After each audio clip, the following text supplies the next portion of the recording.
Hello, this is Peter Newton for another session of Fortinet Live. Today I'm joined by Jonathan, who's been talking to all kinds of customers around the world in his role as our head of our CISO organization. Jonathan, thank you for talking to me today on National Work From Home Day about this whole new work from home initiative that's been going on. Yeah. It's there's no irony that I'm never home. So we're talking about working from home, and I spend most of my time on the road helping people work from home. So there's a little bit of irony. But hey, thanks for thinking of me and having me on today's session. Well, I thought it was particularly interesting that we have this National Work from Home Day, Yeah, when in reality, you and I are talking with customers all the time about the new way that organizations are working, and working from home exclusively is kind of gone by the wayside. I mean, people are not working from home exclusively; they're yeah. working from anywhere. Right. Yeah, in fact, I think it's more about living from anywhere. And there's this notion that work is no longer a location, but it's just something we do. And now the expectation is that you should be able to securely and safely, with high levels of fidelity, reach any computing resource from any location, using any device, any access methodology, and to have a enhanced user experience every time you interact with a brand. So I think we're living in a very new reality, given that digital marketplace that we have today coming out of this pandemic now. hmm And I see a lot of companies that are interested in that, but they don't. They still are coming to us to say, how do you do that? How Yeah, can we provide that consistent security no matter where someone is? And I know there's a couple of core technologies that I'm usually talking about, stuff like EDR to make sure your laptops can stay safe, and ZTNA to make sure that no matter where someone is and no matter what application they're accessing, they have that consistent policy wherever they go. And is that kind of similar along the lines of what you're thinking?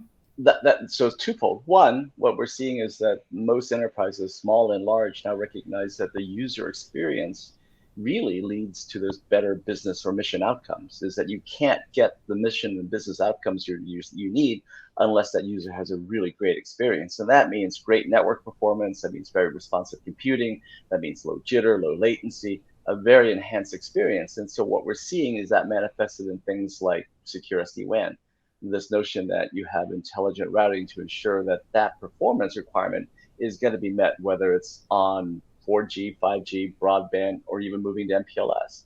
And so wherever that user is, whether they're in their homes, whether they're in their cars, whether they're on airplanes, whether they're in retail locations or cafes, there is this expectation right now that in order to deliver those business outcomes, you've got to have a really good experience. That means great performance. And performance is more than just the compute, right? In the cloud, it's about ensuring network access. At the same time, it's about ensuring security keeps pace with that network performance, and all that works together with computing to deliver those business outcomes. So what I'm hearing about on twofold: one, it's about the outcomes, but also about risk management, and it's also about compliance, and it's also about all those operational issues that you just cited. So there's a lot going on right now. Actually, when you mention the performance element of that, you talked a little bit about the WAN management and the importance of that, having that secure SD-WAN to carry the applications from whatever location they're being hosted. But Yeah, it also made me think about some of the changes and challenges that have happened on the networks that are then delivering that to the end user. We know in offices, people have their high performance FortiGates that have that ASIC assisted to give them the throughput.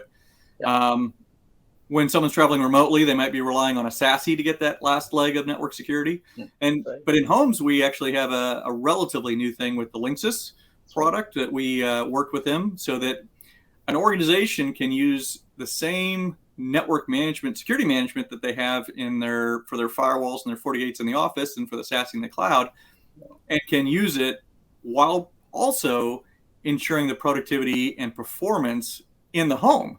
Right. So then, as people are dealing with video streaming or gaming, their Teams calls and their online conferencing, video conferencing still takes place. So they do have that good experience. They do have that ability to be productive no matter where they are. Yeah, so I think when we talk about work from home and hybrid working environments, that's really a reflection of a much more distributed enterprise, both in terms of locations of users and entities, but also where the compute's located, right? So you gotta have Mm-hmm. flexibility in multiple form factors, multiple access methodologies, multiple computing platforms, and the ability to understand all of that across networking, security, and the compute, LAN, WAN, data center, and cloud edge, right? And the approach Mm-hmm. in a holistic fashion is really where Fortinet Security Fabric begins to shine. And I think most people are beginning to coalesce around that idea is that one, we've got to manage complexity, we've got to identify and manage risk, but at the same time, we've got to deliver those performance and user experiences for those better outcomes.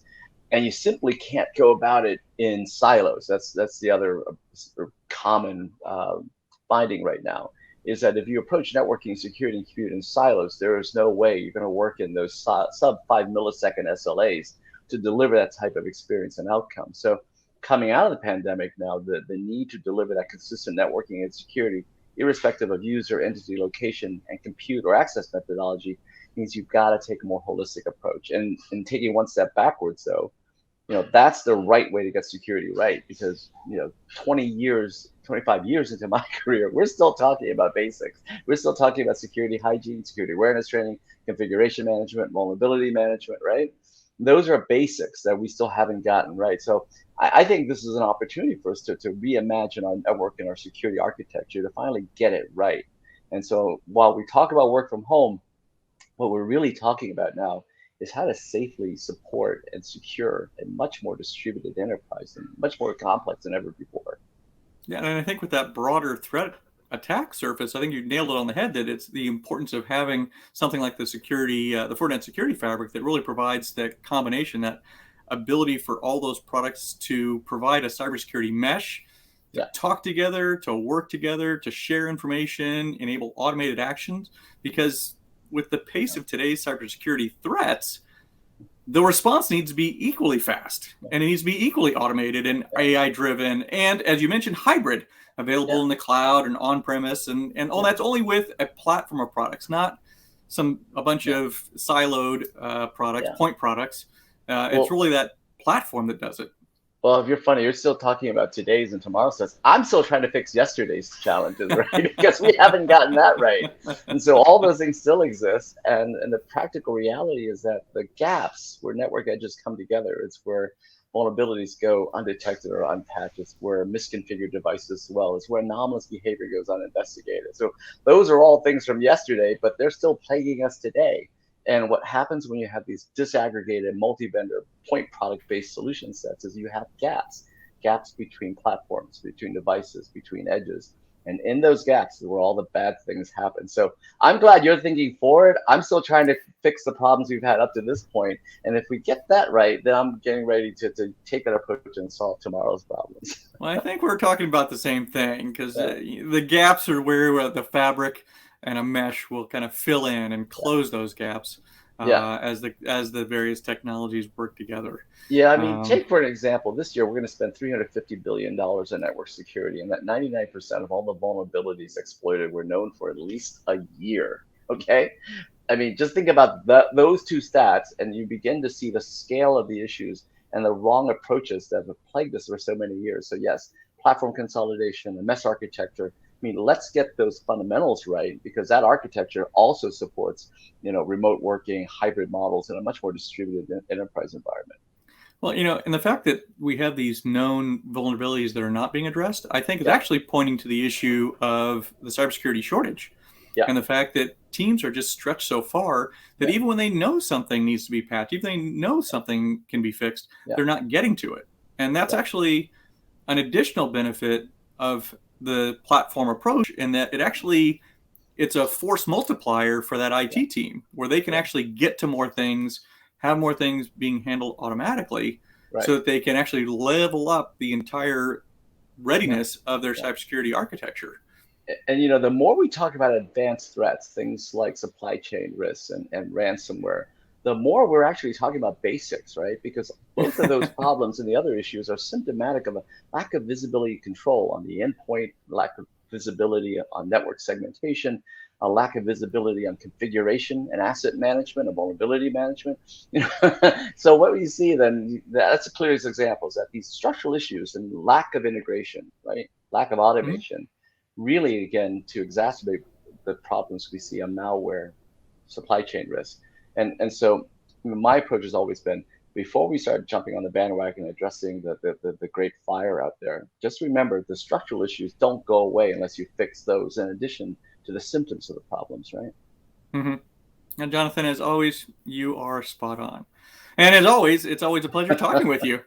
So I appreciate spending some time today as we talk, because it's work from home today, but we recognize that in today's day and age, it's work from anywhere, and that's going to be the reality for every day. Yep. Thanks again. Appreciate it.